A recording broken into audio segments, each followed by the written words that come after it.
जहान ने ठीक कहा था, इसे पता चल जाएगा। मगर हया को अंदाजा नहीं था कि इसे इतनी जल्दी पता चल जाएगा।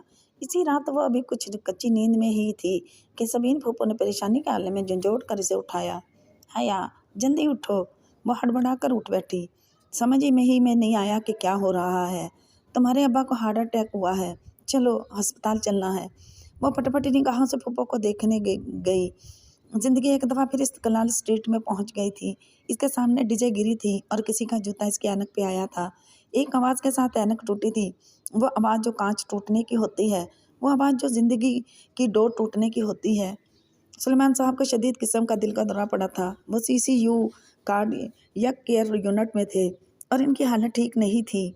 बाकी सब कहाँ थे, इसे कुछ नहीं पता था। वो तो बस दोनों हाथों में सर थामे बेंच पे बैठी रोई जा रही थी। कॉरिडोर में कौन आ जा रहा था, इसे होश ना था। वो फिर से टाक्सम फर्स्ट एड अस्पताल के सर्द मौत के सन्नाटे जैसे कॉरिडोर में पहुंच गई थी। वो अब बेहतर हैं, यकीन करो, वो ठीक हो जाएंगे। जहान इसके साथ बेंच पे बैठते हुए बोला। राह से वही था जो सारी भाग दौड़ कर रहा था। ताया वगैरह तो सुबह आए थे और अब तक पूरे ख़ानदान को वो वजह भी पता चल चुकी थी जो अब्बा की बीमारी का बाइस बनी थी। रोहिल ने शादी कर ली थी। ठीक है, बहुत से लड़के अमेरिका में शादी कर लेते हैं, सबके वालिदैन को हार्ट अटैक नहीं होता, मगर रोहिल ने 2 साल से शादी कर रखी थी और सबसे बढ़कर इसने एक नेपाली बुद्धट से शादी की थी। अब्बा कदर रोशन ख्याल थे, मगर अपनी इक़्तिदार मजहब या दूध का पास इन्हें बहुत था। रोहिल के हवाले से उन्होंने बहुत ख्वाब देखे थे, बहुत मान था इनको इस पे।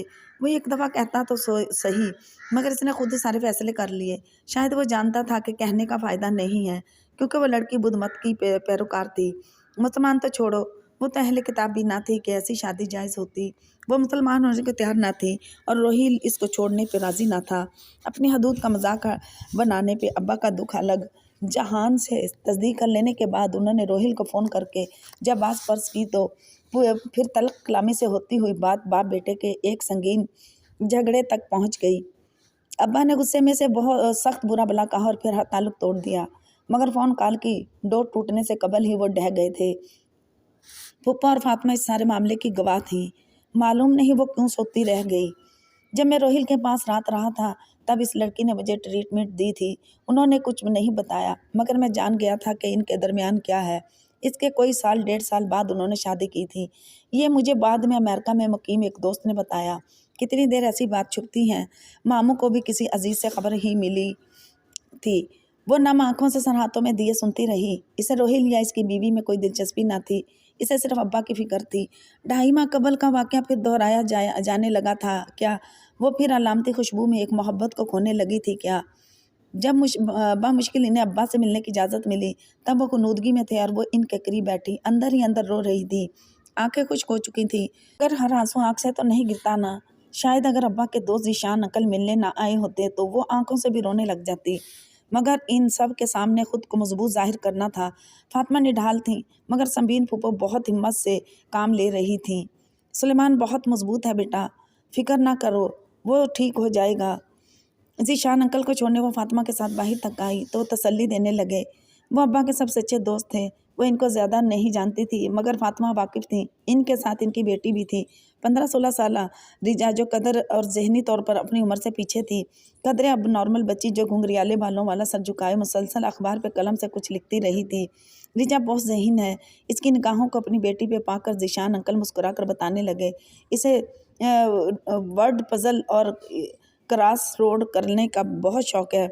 पूरा चार्ट हल करने में कई दिन लगाती है, मगर कर लेती है। वो फीकी सी मुस्कुराहट के साथ सुनती रही। वो अपनी बेटी को हमेशा अपने साथ रखते थे, चाहे घर हो या ऑफिस। मोहब्बत थी या फिक्र या फिर दोनों। इनके जाने के बाद वो कुछ देर के लिए घर आई थी। घर पे वहशत और वीरानी छाई थी, जैसे सब कुछ थम गया हो। वो अभी अबाया उतार ही रही थी कि फ़ोन बजने लगा। Private number calling.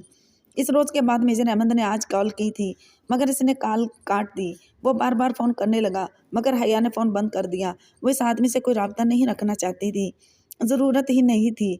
अब्बा भी अस्पताल में थे। आसबीन फूफा और फातिमा इनके पास थी। सुबह और जहान घर पे थे। वो शाम का वक्त था, मगर रोशनी बाकी थी। हया छत पर मंडेर के साथ लगे झूले पे बैठी अब्बा के गमलों को देख रही थी। आज इन पे साए नहीं गिर रहे थे, मगर वो फिर भी मुरझाए हुए लग रहे थे। इनका इस घर में ख्याल रखने वाला जो था, वो अब ख्याल रखने की पोजीशन में नहीं रहा था। इसने बहुत से आंसू अपने अंदर उतारे। अब्बा के पौधे अकेले हो गए थे। कैसी हो? जहान होले से इसके साथ आकर बैठा। तुम्हारे सामने हूँ। तुमने खाना खा लिया? हाँ, नूर बानो मेरा खाना ले आई थी। और तुमने? मूड नहीं है। वो अभी तक गमलों को देख रही थी। वो इसे साजिश करने ही लगा, मगर रुक गया। मंडेर के सुराग से इसे जैसे कुछ नजर आया था। सुनो, ये आदमी कौन है? कौन? हया ने जरा चौंक कर गर्दन फेरी। मंडेर के सुराग से नीचे ताया के लॉन का मंजर वाजे था। वो अपने ड्राइव वे पे खड़े एक साहब के साथ बातें कर रहे थे, जो स्याह सूट में मलबूस ब्रीफ केस हाथ में लिए हुए थे। वो इन्हें नहीं पहचानती थी। पता नहीं, इसने लाताल्लुक से शाने उचकाए। मेरा ख्याल है वकील है। नहीं, तुम्हें कैसे पता? इसके सूट का रंग तो सिंपल ब्लैक है, लॉयर्स वाला तो नहीं है। मगर टाई देखो, जेट ब्लैक है, वकील की मखसूस टाई। वो आंखों की पतलियां से केड़े इनको देखते हुए कह रहा था। और मेरा ख्याल है वो अभी इधर आने का इरादा रखते हैं। हया ने ज़रा हैरत से इसे देखा। वो अपने ड्राइववे पे खड़े हैं। तुम्हें कैसे पता कि इनका क्या इरादा है? गौर से देखो, फुरकान मामू के जूतों का रुख किस तरफ है। हया ने गर्दन ज़रा ऊंची करके देखा। ताया अब्बा के जूतों का रुख नामहसूस अंदाज में इनके घरों के दरमियान दरवाजे की तरफ था। इंसान जिधर जाने का इरादा रखता है, इसके पाँव खुद ब खुद उधर ही मुड़ जाते हैं, चाहे वो साकन खड़ा या बैठा ही क्यों ना हो। अगर दौरान गुफ्तगू तुम्हारे मुखातिब के जूते तुम्हारी मुखालफत सिमत में हो, तो इसका मतलब होता है कि वो बोर हो रहा है तुमसे। हया ने बेख्तियार जहान के जूतों को देखा। इसके साथ तस्मे वाले बूट सीढ़ियों के दरवाजे की सिमत थे। इस फाइल में क्या हो सकता है? अब वो ज़रा उलझते हुए कह रहा था। हया ने गर्दन फिर से मुड़ेर की जानी मोड़ी। नीचे वकील साहब अपने ब्रीफ केस से एक फाइल निकाल कर ताई अब्बा को दिखा रहे थे। सुलेमान मामू कंपनी के MD है ना? हाँ, और बाकी शेयर होल्डर्स हैं। इसका मतलब है कि मामू की बीमारी के बाद कुछ काम रुक गए होंगे, सो बाकी शेयर होल्डर्स इनसे कुछ दस्तखत करवाना चाहते होंगे। मामू का पावर ऑफ अटार्नी किसके पास है? मेरे पास, वो बेख्तियार बोली। जहान ज़रा सा चौंका। असल में बहुत पहले अब्बा ने मुझे अटार्नी इन फैक्ट बनाया था, और वो सिर्फ इस सूरत में जब वो खुदा न खास्ता काम करने के अहल ना रहें। यानी कि मैं इस वक्त असगर एंड सन्स की MD से मुखातिब हूँ। वो मुस्कुराया। अरे नहीं, मैं तो बस अटार्नी इनफैक्ट हूँ। अब्बा ठीक हो जाएंगे तो खुद संभाल लेंगे सब कुछ, और जब तक वो ठीक नहीं होते तब तक ताया फुरकान संभाल लेंगे। इसने कहने के साथ नीचे देखा। ताया फुरकान अब समझते हुए इस बात में सर हिलाते फाइल के सफ़े पलट रहे थे। इसके लिए इन्हें सुलेमान मामू का पावर ऑफ अटार्नी चाहिए होगा, और शायद वह इनसे इसी पे दस्तखत करवाना चाहते होंगे। जहान, हो सकता है ये इनका कोई दोस्त हो और तुम्हारे सारे अंदाजे गलत हों, और अगर मेरे अंदाजे दुरुस्त हुए तब तुम मेरे पावर ऑफ अटार्नी लेने दोगी? हाँ, क्यों नहीं? ताया फुरकान, अब्बा के बाही आखिर। जहान ने जैसे अफसोस से इसे देखा। मादाम, एक बात कहूँ, जब बाप किसी काबिल नहीं रहता तो औलाद के लिए ज़िंदगी बदल जाती है। ये जो आज तुम्हारे साथ है ना, एक दफ़ा कारोबार तुम्हारे हाथ से गया तो तुम्हें किनारे से लगा देंगे। हर किसी पे शक मत किया करो जहान। वो बेजार हुई। यह फुरकान मामू ही है ना जिनके हम बात कर रहे हैं? आंखें खोलो अपनी। तुम इन्हें अपने बाप की कुर्सी नहीं दे सकती हया। और देखो, वो इधर ही आ रहे हैं। वो इख्तियार चौंकी। वह दोनों हजरात वाकई तेज़ कदमों से दरमियानी दीवार के मनकीश लकड़ी के दरवाजे की जानिब बढ़ रहे थे। वो ज़रा सीधी हुई। जहान के लबों पे हल्की सी फातिहाना मुस्कुराहट थी। मगर जहान, अब्बा की गैर मौजूदगी में इनके अलावा कौन संभाल सकता है कारोबार? मुझे तो बिजनेस एडमिनिस्ट्रेशन का कुछ नहीं पता। वो मस्तरफ सी खड़ी हो गई। ताया अब्बा ने घंटी बजाई। नूर बानो किचन से निकलकर दरवाज़ा खोलने भागी। पता हो या ना पता हो, तुम इन्हें अपनी कुर्सी नहीं लेने दोगी। अपनी जगह कभी नहीं छोड़ते। होटल ग्रैंड की मिसाल याद रखना। एक पाशा ने जगह छोड़ी तो दूसरे पाशा ने कब्जा कर लिया। वो उठ खड़ा हुआ। झूला धीरे धीरे हिलने लगा। अब चलो, वो अंदर आ रहे हैं। वो उलझी सी जहान के साथ सीढ़ियाँ उतरती नीचे आई। ताया अब्बा वकील साहब को बाहर छोड़कर खुद लाउंज में आ खड़े हुए थे। इनके हाथ में फाइल थी, मगर हया को तब भी लग रहा था कि जहान के अंदाजे गलत हैं। हया, ताया ने उजलत भरे अंदाज में से पुकारा। तुम्हारे अब्बा इस कंडीशन में साइन कर सकते हैं? वो आखिरी सीढ़ी पर ठहर सी गई। हालात इतने हसास हो चुके थे कि मामूली सी बात भी बहुत ज़ोर से लगती थी। अब भी लगी। उन्होंने अब्बा का हाल पूछने के बजाय सिर्फ दस्तखत का पूछा। आपको क्या साइन करवाना है? सपाट से अंदाज में पूछती। वो इनके सामने आ खड़ी हुई। जहान बहुत सुकून से आखिरी सीढ़ी पे बैठ गया था और अब गोया तमाशा देख रहा था। तुम्हारे काम की चीज़ नहीं है और वो साइन कर सकते हैं या नहीं? ताया अब्बा को इसका सवाल करना सख्त नागवार गुजर रहा था। जहान हल्का सा मुस्कुराया, मगर हयात ताया अब्बा की तरफ मुतवज्जा थी। वो नहीं कर सकते। डॉक्टर ने इनसे ज़्यादा बातचीत से मना किया है। वो दानिस्ता लम्हा भर कर रुकी। आप मुझे बता दें ताया अब्बा, शायद मैं आपकी मदद कर सकूं। आखिर में अब्बा के अटारनी इनफेक्ट हूँ। ताया फुरकान को जैसे झटका लगा। वो हैरत भरी उलझन से इसे देखने लगे। तुम सुलेमान ने तुम्हें कब अटारनी इनफेक्ट बनाया? बहुत पहले अब्बा ने अपना ड्यूरेबल पावर ऑफ अटर्नी मुझे दिया था और इसके मुताबिक मैं अब्बा की जगह काम कर सकती हूँ। पुरअतमाद वो हमेशा से थी और अब भी ताया फुरकान की बारोब शख्सियत के सामने खड़ी बहुत इत्मीनान से इन्हें बता रही थी। खिलाफ तवक्का वो एकदम गुस्से में आ गए। दिमाग ख़राब है सुलेमान का, वो इस तरह कैसे कर सकता है? अब तो वह कर चुके हैं। आखिर मैं इनकी बेटी हूँ, इन्हें मुझ पर भरोसा है। क्या मजाक है ये? वो जैसे झुंझलाए थे। अब सारा काम कैसे चलेगा? क्या मैं ज़रा सी बात के लिए तुम्हारे पास इधर आता रहूं? वो ओह नहीं ताया अब्बा, मैं आप सबको अपनी वजह से ज़हमत नहीं दूंगी। किसी को इधर नहीं आना पड़ेगा। मैं कल से खुद ही ऑफिस जाऊंगी। इंटरेस्टिंग। आखिरी सीने पे मुतमईन से बैठे तमाशाई ने दिलचस्पी से इन्हें देखा जो आमने सामने खड़े थे। वो जैसे दोनों को तकरीबन लड़वा कर बहुत लुत्फानंदोज हो रहा था। तुम ऑफिस आओगी? तुम्हें क्या पता बिजनेस एडमिनिस्ट्रेशन का? दबे दबे गुस्से से उन्होंने हाथ से गोया नाक से मक्खी उड़ाई। क्या फ़र्क पड़ता है ताया अब्बा? दावर भाई जब पॉलिटिकल साइंस में सिंपल एमए करके आज बोर्ड ऑफ डायरेक्टर्स में शामिल हो सकते हैं, तो फिर चंद दिन के लिए अब्बा की कुर्सी में मैं भी संभाल सकती हूँ। वो लब भींच कर बामुश्किल ज़ब्त करके रह गए। हमारे ख़ानदान की बच्ची अब ऑफिस आएगी, लोग क्या कहेंगे आखिर? वो ज़रा इसे धीमे से पड़े। जब वो अपने ताया चचा और तायाजाद भाई के हमरा ऑफिस आएगी तो लोग कुछ नहीं कहेंगे। वो पहली दफ़ा ज़रा सी मुस्कुराई। अजीब रिवाज चल निकले हैं। ताया अब्बा माथे पे बल लिए पलट गए और लंबे लंबे डग भरते बाहर निकल गए।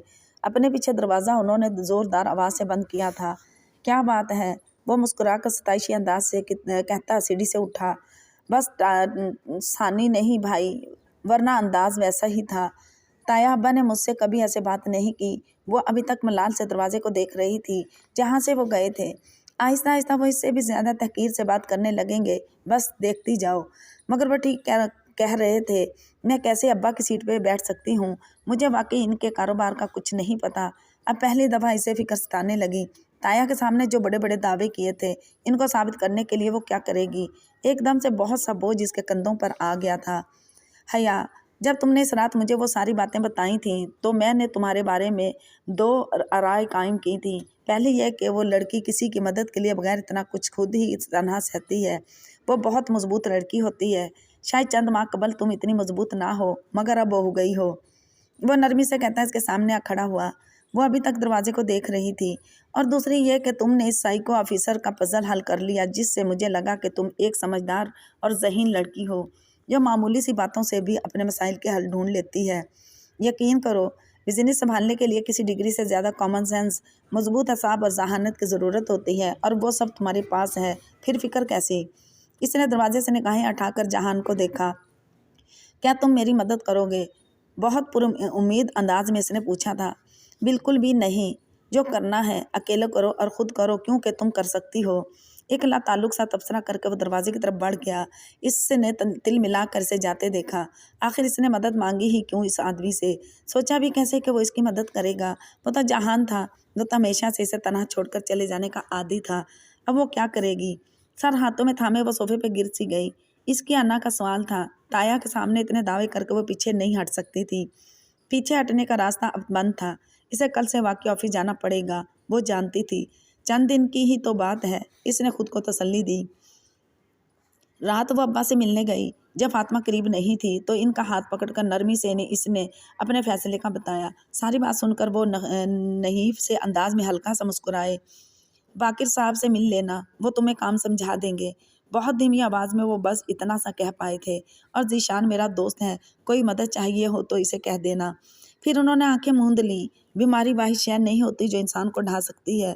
दुख ज़्यादा ज़ोरावर होते हैं। वो भी टूट चुके थे। इसे रोहिल पे पहले से भी ज़्यादा गुस्सा आया। फातिमा से सामना हुआ तो बस सरसरी सा बताया, कल मैं अब्बा के ऑफिस जाऊंगी। उन्होंने हैरत से इसे देखा। क्यों? अब्बा ने कहा था। अच्छा, आप ये कारोबारी बातें इनसे मत कीजिएगा, डॉक्टर ने मना किया है। वो निगाह बचाकर पास से निकल गई। वो फातिमा को जानती थी। इसे मालूम था कि वो इसके फैसले पे बहुत खुश नहीं होंगी, और खुश तो शायद खुद भी नहीं थी। वो खुद भी ऐसा नहीं चाहती थी।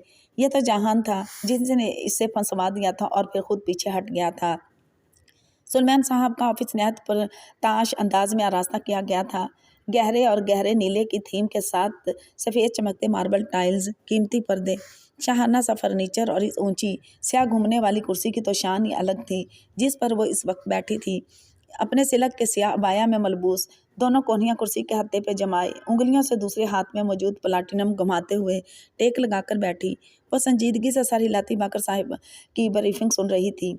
नफासत से किए गए नकाब में से झलकती आंखें मुतवज्जा अंदाज में सुखड़ी हुई थीं।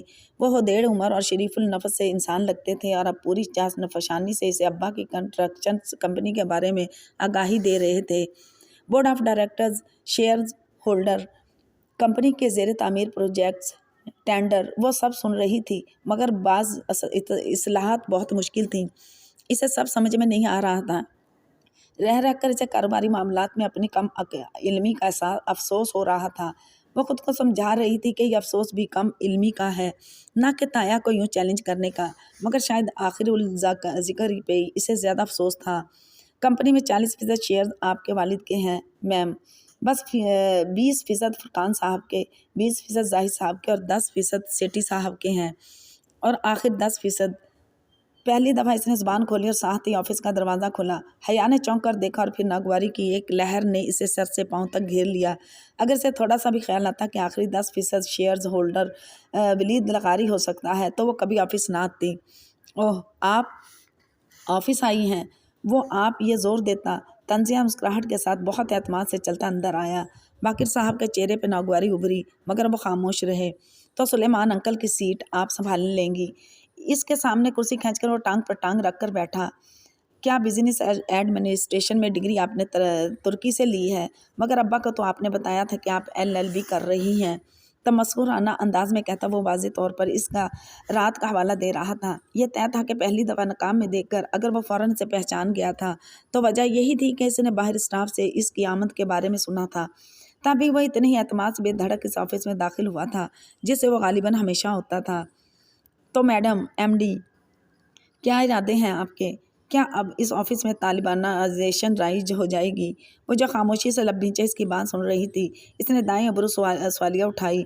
स्याह नकाब से झलकती आंखों की तख्ती वाज़ेह थी। मैंने आपको पहचाना नहीं। आपकी तारीफ। बाकिर साहब, ये कौन साहब हैं? मैम, ये अलगारी साहब के। पहचान तो खैर आप गई हैं, मुझे नहीं लगता आप कभी भूल पाएंगी। वलीद अलगारी कहते हैं मुझे। और वलीद साहब, मेरी एक बात का जवाब दें। मतवाज़न लहजे में बात काटते हुए वो आगे को हुई और एक दूसरे में फंसे हाथ मेज़ पे रखे वो जो इस्तज़ाइया अंदाज से बोले जा रहा था रुक गया। वलीद साहब, क्या मैंने आपको अपने ऑफिस में बुलाया था? वलीद ने हंसकर सर झटका। मैडम हया, बल्कि मिसिज़ हया, अब जब आपको इधर काम। वलीद साहब, क्या मैंने आपको बुलाया था? वो पहले से बुलंद और दुरुस्त आवाज़ में बोली। वलीद की भवें सुकड़ी। सुलेमान अंकल के ऑफिस में आने के लिए मुझे इजाज़त। वलीद साहब, क्या मैंने आपको बुलाया था? वो बेहद ऊंची आवाज़ में कहती कुर्सी से उठ खड़ी हुई। बाकिर साहब भी एहतरामन साथ ही उठे।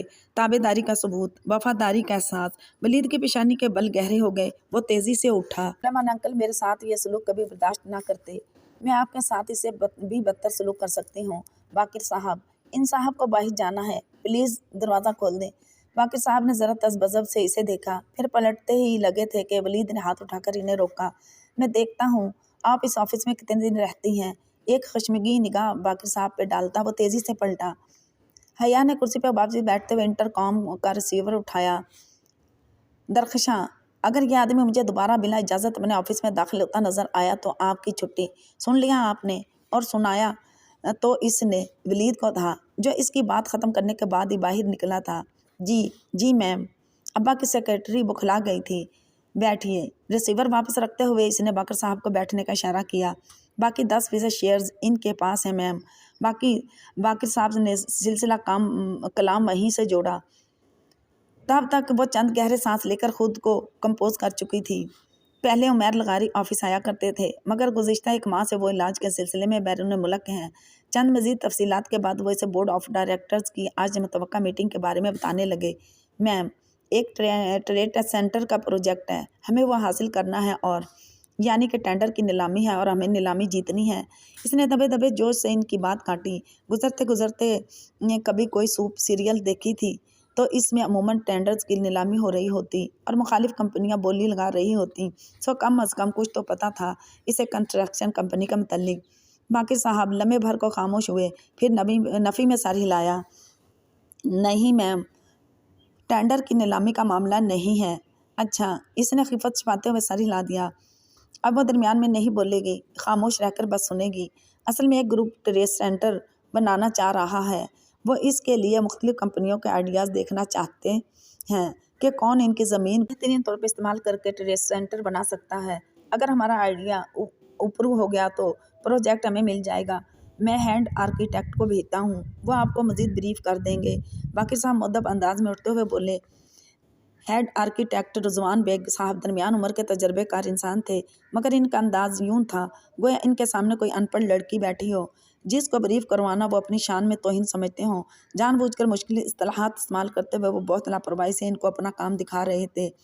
یہ ٹریڈ سینٹر ہے، یہ پارکنگ لائٹ ہے، یہاں ہم یوں کریں گے، یہاں یوں۔ حیا اسی انداز میں کمر سیٹ سے ٹکائے ہتھیلیاں ملائے بیٹھی بہت تحمل سے ان کی بات سن رہی تھی۔ اب آپ کو تو اتنا پتہ نہیں ہوگا میم، بہرحال یہ اتنا شاندار پروجیکٹ پلان ہے کہ ہمارے دیکھتے ہی گاہک فوراً اسے ادھر پارک کرے گا اور شاپنگ شروع کر دے گا۔ خیر، میں تو اس موت کے کنویں میں کبھی کا پارک نہ کروں۔ کار کو کچھ ہو گیا تو روہیل کبھی نہیں چھوڑے گا کہ وہ اس کی کار تھی، مگر اب تو روہیل نے بہت کچھ چھوڑ دیا اور کار تو جہان کے پاس تھی۔ پتہ نہیں وہ اس وقت کیا کر رہا ہوگا۔ اف حیا، کام پہ توجہ دو۔ وہ سر جھٹک کر ان کی طرف متوجہ ہوگی۔ ڈیزائن کی اسے واقعی کو سمجھ نہیں تھی، لیکن اگر وہ اتنے قابل آرکیٹیکٹ اس کی اتنی تعریف کر رہے تھے تو یقیناً وہ بہت اچھا ہوگا۔ وہ قائل ہو گئی تھی۔ بورڈ آف ڈائریکٹر کی میٹنگ اس کی توقع سے زیادہ بری رہی۔ جب وہ کانفرنس روم میں داخل ہوئی تو لمبی کانفرنس ٹیبل کے دونوں اطراف کرسیوں کی قطاروں پہ سوٹڈ بوٹڈ افراد منتظر سے بیٹھے تھے۔ سربراہی کرسی خالی تھی۔ وہ فائل سنبھالے تیز تیز قدموں سے چلتی کرسی تک آئی۔ کوئی اس کے لیے کھڑا نہیں ہوا۔ اس نے میز پر پرس رکھا اور کرسی سنبھالتے ہوئے فائل کھولی، پھر گردن اٹھا کر دیکھا تو سب مرد حضرات اسی کی طرف متوجہ تھے۔ تایا فرقان، زاہد چچا، داور بھائی، ولی چند غیر شناسا چہرے۔ لمحے بھر کو اس کا اعتماد ڈماڈول ہوا۔ جو لڑکی اتنا کچھ تنہا سہتی ہے وہ بہت مضبوط لڑکی ہوتی ہے۔ اس نے فوراً سے خود کو سنبھال لیا۔ تومید کے بعد وہ اپنے ازلی پراعتماد اور دو ٹوک انداز میں کہنے لگی، سلیمان اصغر، اٹارنی ان فیکٹ ہونے کے ناطے ان کی صحت یابی تک میں ان کی سیٹ سنبھال لوں گی۔ مجھے امید ہے کہ کسی کو اعتراض نہیں ہوگا۔ اعتراض تو خیر ہے، مگر کیا جا سکتا ہے؟ تایا فرقان نے نگاری چھپانے کی کوشش کیے بغیر ہاتھ جلا کر کہا۔ اس نے گردن موڑ کر بہت سنجیدگی سے انہیں دیکھا۔ جی سر، میں جانتی ہوں کہ بہت سے لوگوں کا اعتراض ہوگا، مگر چونکہ آپ میرے ساتھ ہیں اس لیے مجھے ان کی پرواہ نہیں ہے۔ اب کام کی بات پہ آتے ہیں۔ ان کو کچھ اس طرح سے گھیرا کہ نہ وہ ہاں کر سکے نہ ہی ہاں نہ۔ وہ میٹنگ کے مقاصد کی طرف آ گئی۔ اس کی غلط فہمی تھی کہ ولی دوبارہ اس کے راستے میں نہیں آئے گا۔ ولی سمیت قریباً سبھی، حتیٰ کہ داور بھائی بھی تمام عرصے میں اس سے بات بے بات سوال کرتے رہے، جان بوجھ کر کنفیوز کرنے والے سوال، اور پھر اس کی تو توجہ بے استضائیہ انداز میں سر جھٹک دیا جاتا۔ غصہ اسے آیا، مگر اسے عائشہ گل کی اچھی لڑکی کی طرح تحمل سے کام لینا تھا، لیکن آخر میں اس کا صبر جواب دے گا۔ جب داور بھائی نے بہت چپتے ہوئے انداز میں کہا، میڈم، آپ کا تو LLB بھی مکمل نہیں ہوا تو آپ ایک کنسٹرکشن فرم کی پیچیدگیاں کیسے سمجھ پائیں گی؟ جب آپ 4 سال میں 2 دفعہ انگلش لینگویج میں سیپلی لے کر BA کر سکتے ہیں اور سمپل MA کر کے آج ادھر بیٹھ کر مجھ سے سوال و جواب کر سکتے ہیں، تو پھر مجھے یقین ہے کہ میں بھی جلد ہی کمپنی کی ساری پیچیدگیاں سمجھ جاؤں گی۔ بہت سکون سے کہتی وہ کھڑی ہوئی۔ کانفرنس روم میں سناٹا چھا گیا۔ داور بھائی کا چہرہ سرخ پڑ گیا۔ وہاں پرواہ کی کسے تھی؟ وہ السلام علیکم کہہ کر اپنی چیزیں اٹھا کر اعتماد اور وقار کے ساتھ چلتے دروازے کی سمت بڑھ گئی جس کے ساتھ وہ اندر آئی تھی۔ سلیمان اصغر کی مغرور بیٹی، پیچھے سے اس نے کسی کو کہتے سنا تھا، مگر وہ باہر نکل آئی۔ پرسوں پریزنٹیشن تھی اور اگر وہ اچھی سی پریزنٹیشن دے کر پروجیکٹ ابرو کروا لے تو وہ ان شاؤٹینسٹ مردوں پہ یہ ثابت کر دے گی کہ سلیمان اصغر کا انتخاب درست تھا۔ بیڈ پہ لیپ ٹاپس کے سامنے بیٹھی، کی پیڈ پہ انگلیاں تیز تیز چلاتی، وہ پورے محاق سے اپنے کام کی طرف متوجہ تھی۔ प्रेजेंटेशन के लिए वो मुकम्मल तैयारी से जाना चाहती थी ताकि कोई इस पे उंगली ना उठा सके। मुसलसल काम के बायस इसके हाथों में दर्द हो रहा था। सर के पीछे हिस्से में भी हल्की टीसें उठ रही थीं। इसका इरादा का काम ख़त्म करके दवा कर लेकर सोने का था। हया फातिमा इसे पुकारते हुए कमरे तक आई। सुबह अब्बा का घर शिफ्ट कर दिया गया था, जिसके बायस अब वो बिलाखिर सब एक छत तले थे। क्या कर रही हो? इसके गिर्द कागज़ों, फाइल्स और लैपटॉप को देखकर फातिमा ने अफसोस से सर हिलाया। क्या ज़रूरत थी ये सब करने की? साइमा भाभी बहुत खफा हो रही थी कि जब ताया की मौजूदगी में तुम खुद करोगी तो सब कहेंगे कि इन पे बेतबारी जाहिर की जा रही है। मुझे यही बेहतर लगा था माँ। अब्बा ने मुझे अपना अटार्नी इनफैक्ट बनाया था तो कुछ सोच कर ही बनाया होगा। वह स्क्रीन से निगाहें हटाए बिना बोली। अच्छा, कल अरसल का वलीमा है, क्या पहनोगी? उफ, ये शादियाँ। जब से अब्बा बीमार हुए थे इन चीज़ों का दिल ही नहीं करता था। अरसल इनकी सेकंड कज़न था। फिर भी मेहंदी और शादी पे वो और फातिमा नहीं गई थी। अब वलीमा पे जाना ज़रूरी था। कुछ भी पहन लूँगी, मिक्स्ड गैदरिंग होगी। इनकी उंगलियों से दर्द अब कलाइयों तक सराहित कर रहा था। हाँ, मिक्स्ड ही है, मगर प्लीज़ इस दिन की तरह दुपट्टा मत लपेटना। फातिमा इसके करीब बेड पे बैठी रूठेपन से बोली। पर अम्मा, मिक्स्ड गैदरिंग जो है नकाब तो करना पड़ेगा। वो अभी तक स्क्रीन की जाने मुतवज्जा थी। इसे पता नहीं चला कि इसने किस शेख को दावत दे डाली थी। नकाब किस लिए? क्या हो गया है तुम्हें? वहाँ किसे करना है नकाब? कज़न की शादी है, वहाँ सब अपने ही होंगे। वो हैरत और गुस्से से बोली। हया ने रुक कर इन्हें देखा। अपना तो कोई नहीं होता अम्मा, वो कज़न्स हैं, सगे भाई तो नहीं। अब जब करती हूँ नकाब तो ठीक से करूँ ना। इसे सर के पीछे हिस्से से दर्द अपने बाजू तक बढ़ता हुआ महसूस हो रहा था, यूँ जैसे इसकी अनदेखी उंगलियाँ हों और इसके सर को आहिस्ता आहिस्ता अपने शिकंजे में ले रहा हो। तुम पागल हो गई हो? तुम फंक्शन में बुर्का ओढ़ोगी? बुर्का नहीं ओढ़ रही, बड़े दुपट्टे से ही काम चला लूँगी। मिक्स गैदरिंग जो है, इसने हतुल वसल लहजे को नरम और धीमा रखने की कोशिश की, मगर मिक्स गैदरिंग में भी मर्दों और औरतों की टेबल्स अलग अलग होती हैं। हया, मर्द दूर होते हैं। दूर कहाँ, सामने ही तो बैठे होते हैं सब। दरमियान में स्क्रीन तो नहीं हाइल होती। और फिर जो वेटर्स औरतों की तरफ फिर रहे होते हैं और अरसल के भाई, वो तो हमेशा ही औरतों की तरफ होते हैं।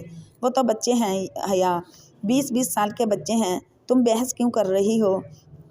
दर्द की लंबी उंगलियां अब इसकी कनपटी से होती पेशानी को अपने शिकंजे में ले रही थीं। तकलीफ हर पल बढ़ती जा रही थी। नहीं अम्मा, बहस तो नहीं कर रही, सिर्फ वजाहत कर रही हूँ अपने नकाब की। अच्छा, पहले तो तुम नकाब नहीं लेती थी, पहले तो तुम बहुत मॉडर्न थी। वो चुप हो गई। ज़माना जाहलियत का ताना कैसे चौबक की तरह लगता है। काश ये ताना देने वालों को मालूम हो सके।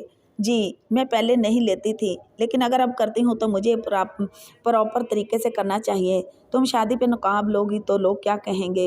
वो झुंझलाई। नहीं लूँगी तो अल्लाह ताला क्या कहेगा? कुछ नहीं होता हया, ऐसे भी तो कितने गुनाह कर लेते हैं। ग़ीबत, गले पे सब गुनाह नहीं होता, क्या सिर्फ नकाब ना करना गुनाह है? दर्द की फुलादी गिरफ्त इसके सर को जकड़ लेने के बाद अब गर्दन तक फैली जा रही थी। इस कंधों पर शदीद दबाव महसूस होने लगा। अम्मा, मैंने कब कहा कि मैं बहुत नेक हूँ या कोई गुनाह नहीं करती?